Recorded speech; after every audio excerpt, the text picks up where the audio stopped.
She smirked as she slid the divorce papers across the table, thinking she'd won. Her eyes said, "You're nothing without me." I signed in silence. But when the judge read my net worth out loud, that smirk vanished. Please stay with me as I tell you my story. And don't forget to support our channel by subscribing, liking, and sharing this video with your loved one. You won't want to miss this. My name's Alex.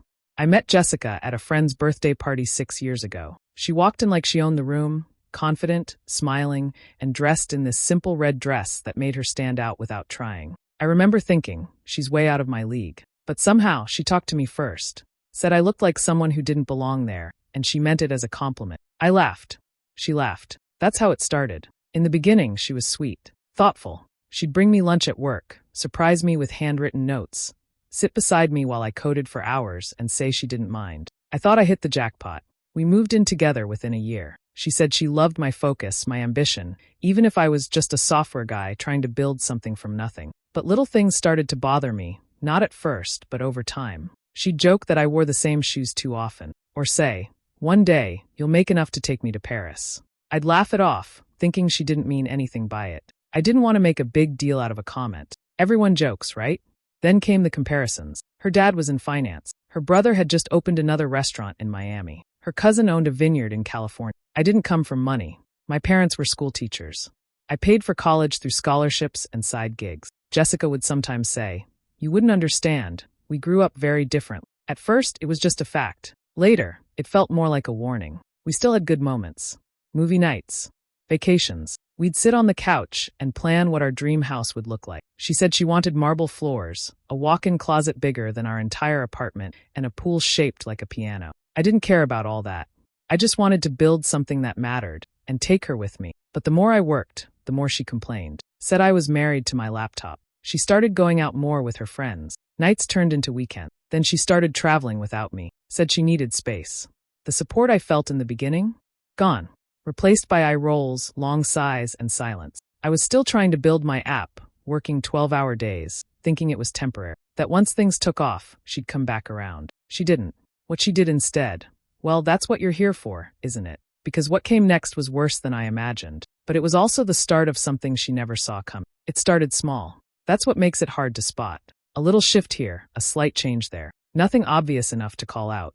But once you're deep in it, it's already too late. One night, we were out with some of her friends at a rooftop bar downtown. I didn't know most of them, but she insisted I come. I thought it was a chance to spend time together, just us. But I was wrong. She spent the evening glued to her phone, laughing with her old college roommate about some vacation they were planning. I sat there sipping club soda, while the others talked about hedge funds and luxury condos. Then one of them asked me what I did, and before I could speak, Jessica leaned in and said, "He's still figuring it out." It was a joke, I guess. At least that's how everyone laughed. But my stomach sank. I smiled because I didn't want to embarrass her. That was the first time I felt like I was shrinking next to her. After that, it happened more often. At dinners, she'd interrupt me mid-sentence. When I tried to talk about my work, she'd cut in with, "Let's not bore everyone with code stuff." Or worse, "He's building some mystery app that's going to change the world someday." I noticed the spending, too. Designer bags, new shoes, expensive candles that cost more than our monthly Wi-Fi bill. She started getting packages daily. When I brought it up, she said, "Don't act poor, Alex.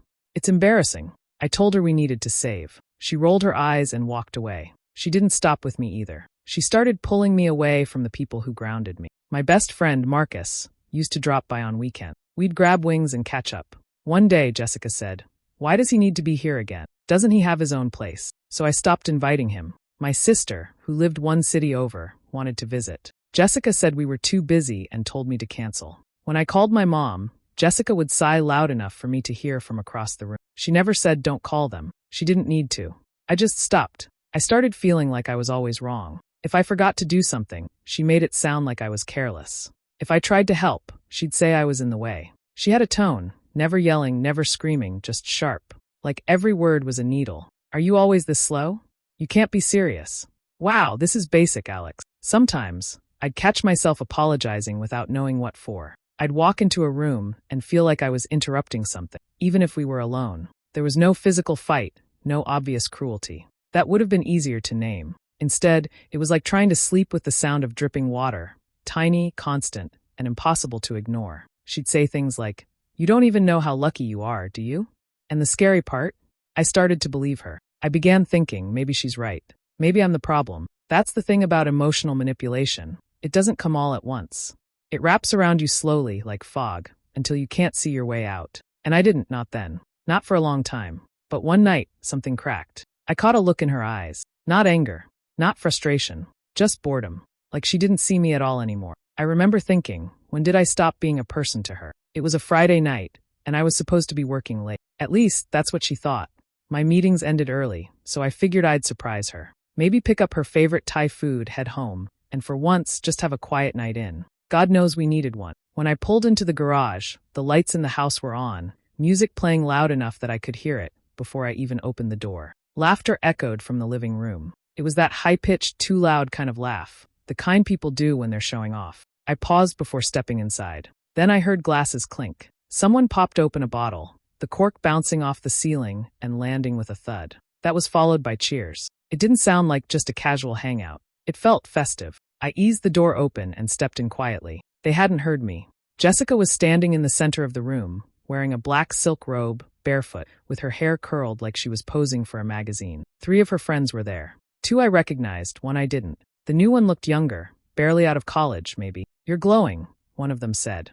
Jessica twirled the champagne flute in her hand. "I should be. I'm about to be free."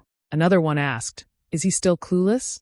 She rolled her eyes. "He thinks we're just going through something." She mimicked air quotes. "Honestly, I don't even think he'll fight it. He's so passive it's painful." They all laughed again. I stood in the hallway, hidden behind the wall, my heart thudding in my ears. I could have walked in. I could have shouted. But something stopped me. Maybe I needed to hear it. Maybe I already knew.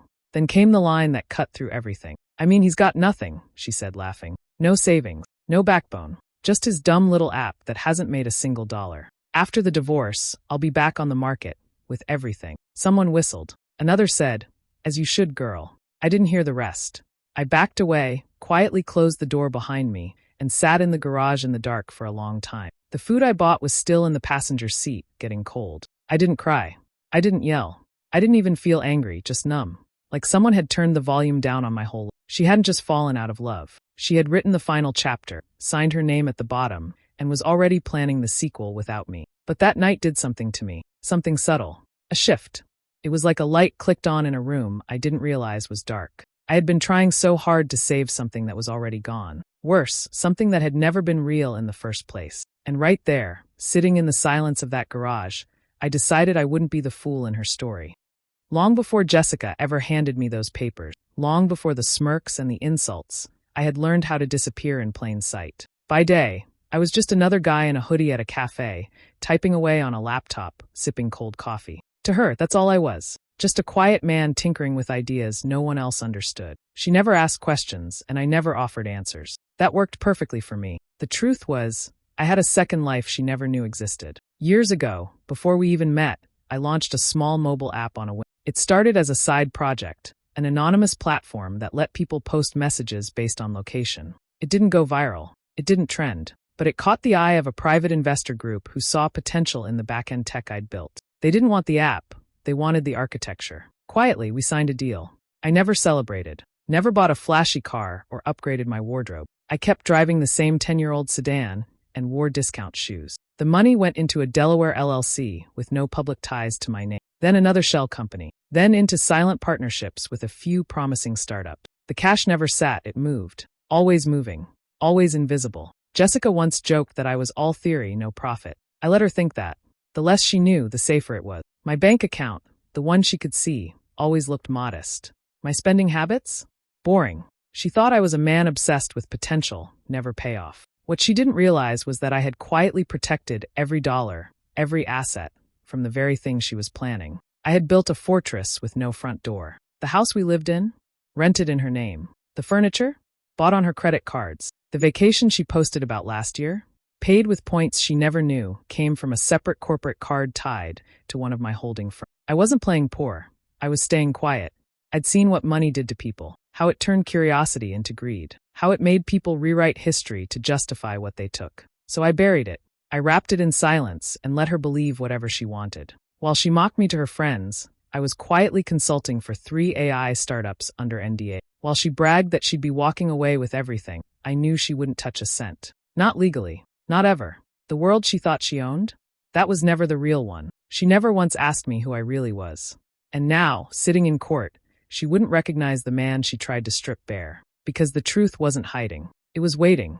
After that night in the garage, I stopped reacting and started watching. She had no idea what changed in me, and I didn't show her. I still made her coffee in the mornings. Still let her win every argument. Still nodded when she said things that used to cut deep. But I wasn't absorbing it anymore. I was storing it. Cataloging. Preparing. The first person I contacted was a retired divorce attorney my dad once worked with. Quiet guy, sharp mind, no social media footprint. I didn't ask for a referral. I went straight to his house. We talked on the back porch, no phones, no names. He gave me 2 numbers. One for a forensic accountant, another for a private investigator. I paid both in cash. The accountant showed me how to track patterns in our joint accounts. Little things Jessica thought I'd never noticed. She'd been using our shared card for gifts she never gave me, restaurant bills I'd never seen, spa visits she never mentioned. The numbers told a story louder than words. Every month, she'd drain just a bit more, just below the threshold that might trigger a red flag. The investigator handled the rest. I didn't even ask for photos, just facts. Dates. Times. Who she was with, where they met, how often. It wasn't just one guy. There were 3.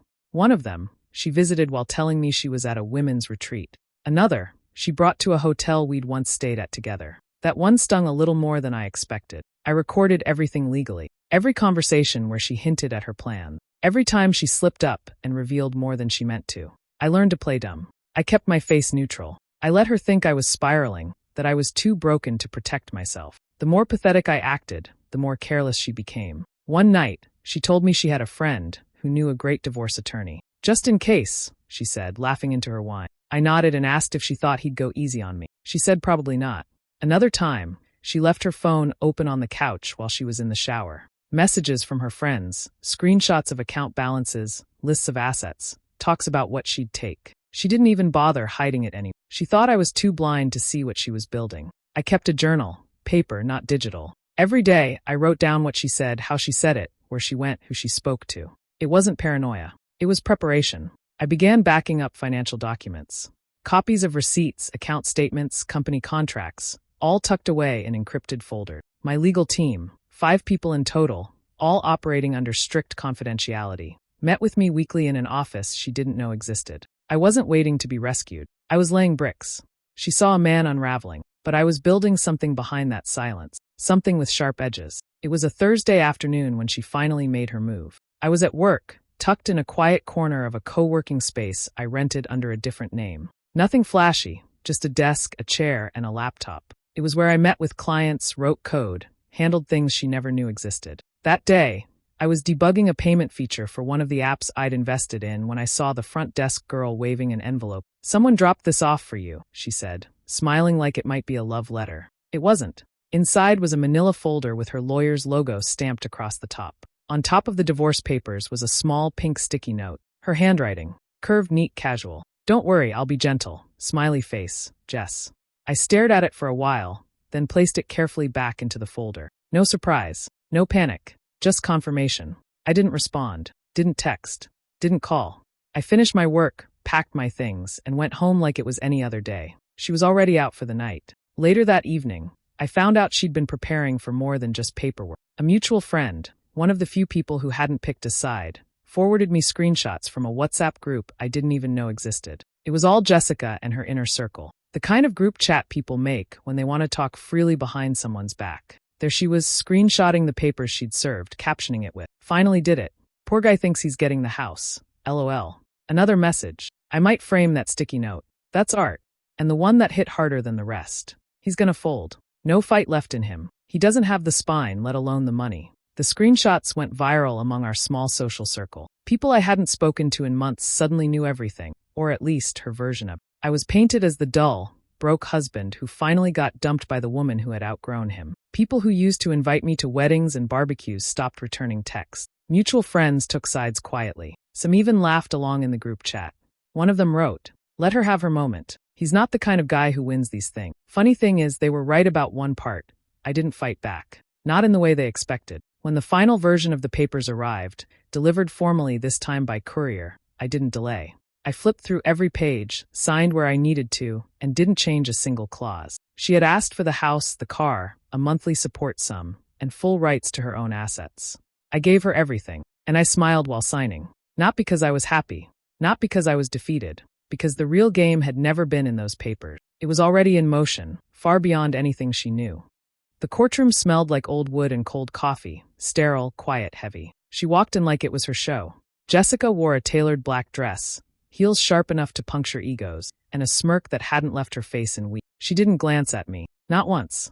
Her lawyer walked just behind her, carrying a folder like it already held the winning ticket. I sat at the same table, just a few feet away, next to my attorney, Lydia. She stayed calm, hands folded neatly, eyes ahead. We didn't speak. There was nothing left to prepare. Everything was already in place.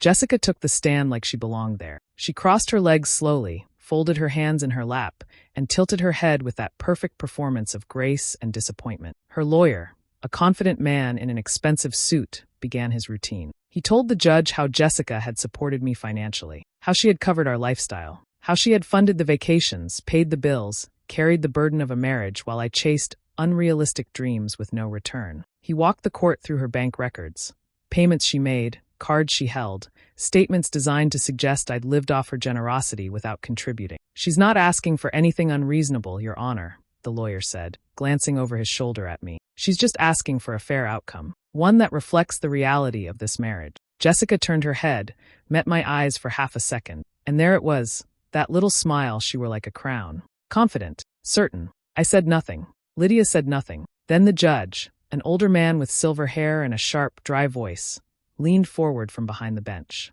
He adjusted his glasses and said, I've reviewed both sets of disclosures, but I'm not seeing any mention of deferred assets, unvested equity, or private holding. Are those not present in this case? Jessica's lawyer looked confused for a moment, then quickly said, Your Honor, to our knowledge, the respondent holds no significant financial interest. He's been financially dependent for the duration of the marriage. The judge tapped a pen against the file. Mr. Rivers, do you dispute this? That's when Lydia stood. Your Honor, she said, calm and clear, we've submitted a supplemental financial disclosure packet this morning. It includes detailed documentation of Mr. Rivers' business holdings, silent partnerships, and interests in 3 separate trust entities, all acquired legally during the marriage and verified by independent auditors. The air changed. Jessica turned slowly, fully now, her eyes locking on mine. The color in her face shifted, ever so slightly. Her lawyer began flipping papers, mumbling something about not having received it. The judge held up a hand. We'll pause here. I'll need time to review this thoroughly. If your documentation checks out, and I assume it does, this dramatically alters the financial landscape of these proceedings. Jessica's hands twitched slightly in her lap. Her nails tapped the wood of the table, slow, nervous, mechanical. She had come dressed for victory, but the ground beneath her had already been pulled away. The judge called us back to session late in the afternoon. The energy in the room had shifted. Jessica looked smaller in her seat, her shoulders no longer squared, her fingers twitching slightly on the tabletop. Her lawyer sat stiffly beside her, silent, sweating through his collar. Lydia didn't waste time. She stood with quiet precision and handed a final document packet to the clerk. No build-up, no speeches, just numbers. Cold, clear, devastating. The judge reviewed it in silence, eyes scanning page after page. The room was so quiet I could hear the tick of the wall clock. Every pair of eyes, hers, her friends behind us, the small group of observers, watched the judge's expression. Finally, he cleared his throat. What we have here, he said slowly, is a comprehensive breakdown of the respondent's holding. 3 functioning business entities, 2 corporate trust instruments, private licensing agreements, and intellectual property tied to an acquisition dated within the marriage. Jessica blinked slowly. She looked like she hadn't heard correctly. Her lawyer leaned over to whisper, but she brushed him off. Combined, the judge continued, these holdings place Mr. Rivers' net worth at a figure considerably higher than what was originally represented by either party in earlier filing. There it was. A low murmur spread across the room, half disbelief, half confusion. Jessica sat frozen, lips slightly parted, like she was waiting for someone to say it was a mistake, like the numbers couldn't be real. She shook her head once, but no one was looking at her now. The judge raised a sheet of paper. In reviewing Mrs. Rivers' sworn statement and financial disclosures, I find clear contradictions between her testimony and the realities of this case. There is also evidence of misrepresentation concerning marital contributions and intent to conceal expenditures. Her lawyer stood to object, but the judge cut him off with a firm wave of the hand. I've heard enough. He adjusted his glasses and looked directly at Jessica. You painted your husband as a dependent, unambitious partner while seeking entitlement to assets you believed didn't exist. But now that those assets have been revealed and protected legally outside community property, you are entitled to none of them. Jessica's expression cracked. Her jaw tightened, eyes glassy now, mouth twitching like she wanted to say something but couldn't form the words. The judge's final words were plain and sharp. Due to falsified claims and lack of transparency, your petition for spousal support is denied. Your request for asset division is denied. This court finds no basis for further distribution. Jessica didn't cry. She didn't scream. She just sat there in front of everyone in complete silence, stripped of the last illusion of control she thought she had. All the laughter, all the group chats, all the clever little digs, none of them helped her now. And I didn't smile. I didn't need to. The silence said everything. She caught up to me in the courthouse parking lot. Her heels clicked unevenly against the pavement, and for the first time in years, she looked unsure of herself. "Alex, wait," she called out breathless. "Can we just talk?" I stopped by my car but didn't turn around. She stepped in front of me, eyes wide, voice trembling. "I made mistakes. I know that now. But we were good once. Can't we try again?" I looked at her, really looked at her. The same woman who once smirked over divorce papers now stood shattered in designer heat. "No," I said calmly. "You didn't want love. You wanted power. But I never needed you to shine." Her lip trembled. She said nothing. I opened my door, got in, and started the engine. She stood there, frozen, arms wrapped around herself like they could hold her together. As I pulled away, I glanced once in the mirror. She was still standing there, alone in the fading light. No cameras. No crowd. No control. Just her. And nothing left. Do you think I made the right call by walking away from Jessica for good? Or should I have given her another shot? Let me know what you think in the comments. I'm really curious to hear your take. And if you enjoy stories like mine, hit subscribe and turn on notifications.